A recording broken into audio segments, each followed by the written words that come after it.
Bonjour à toutes et à tous, je suis Michel Verdevet, je suis le président de Confrontation Europe et je voudrais aujourd'hui vous parler de souveraineté européenne, de puissance, ou devrais-je plutôt dire d'autonomie stratégique européenne, puisque cette puissance européenne au niveau international elle doit se décliner aujourd'hui autour de cette notion d'autonomie stratégique. Cette notion elle puise son origine intellectuelle et politique en France, mais elle apparaît au niveau européen dès 2013 et c'est à partir de 2016 qu'elle prend véritablement son ampleur et se développe au travers de ce qu'on appelle la stratégie globale de l'Union européenne. C'est quoi cette stratégie? C'est simplement essayer de viser une autonomie stratégique au niveau européen dans une série de champs, notamment la défense, avec la création d'un fonds européen de défense annoncé il y a 5 ans et qui vise à soutenir la recherche et le développement de la filière européenne de défense. Par ailleurs, ces derniers mois, vous comme moi, nous avons constaté qu'il était urgent que l'Union européenne développe son autonomie stratégique dans toute une série de domaines. En matière de défense, le président Trump, qui a été extrêmement agressif, a interpellé les Européens sur la nécessité à un moment donné de construire une défense européenne.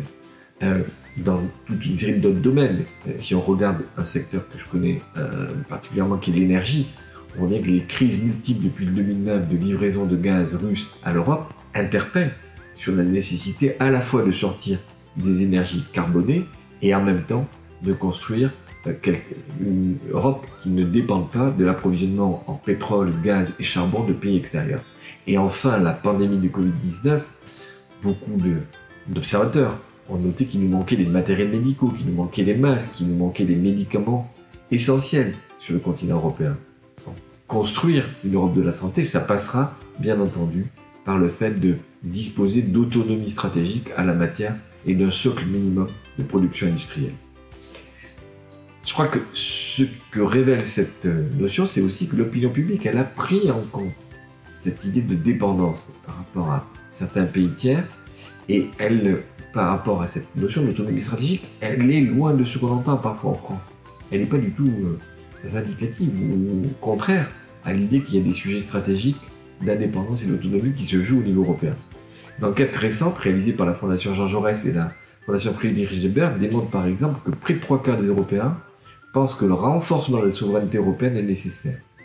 Et dans notre propre pays, en France, 2/3 des Français pensent qu'il faut renforcer la souveraineté européenne. C'est un constat, en tout cas intéressant et étonnant quand on analyse la surreprésentation dans le discours politique actuel dans notre pays des candidatures eurocritiques et du discours généralement eurocritique. La construction d'une véritable autonomie stratégique passe enfin par un ajustement au sein des marchés uniques, notamment à travers l'ouverture d'un débat autour des relocalisations de certaines filières de production, autour de la diversification des sources d'approvisionnement en matières premières, je l'évoquais à l'instant en matière d'énergie, et puis aussi, n'oublions pas, l'harmonisation réglementaire de certains secteurs d'activité nécessaires pour faire émerger des acteurs européens, des champions européens capables de concurrencer des acteurs basés dans les pays tiers. Je pense notamment au numérique ou à la santé. Bref, l'Union européenne dispose de puissants outils pour affirmer ses objectifs, notamment au travers de sa politique commerciale, car l'Europe, elle est aussi, n'oublions pas, le premier marché au monde.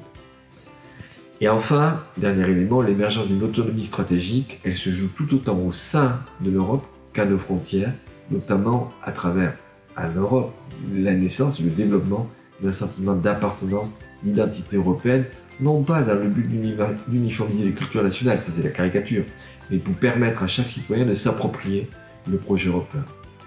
Pour cela, il nous faudra en permanence renforcer le rôle du citoyen dans la prise de décision politique à l'échelle européenne, nationale et locale, et multiplier les espaces de délibération. L'Europe, c'est un continent de droit, c'est aussi un continent qui a porté haut et fort les valeurs de démocratie. La Charte des droits fondamentaux qui a dernièrement date de 2000, elle est contraignante depuis 2008. C'est un socle juridique et l'état de droit fait partie, article 2 du traité, des valeurs fondamentales. Il ne faut pas l'oublier. Donc, vous voyez, toutes ces notions rebondissent les unes avec les autres. Autonomie stratégique, continent de droit, protection des libertés individuelles. Voilà les valeurs fondamentales du projet européen qui restent d'actualité.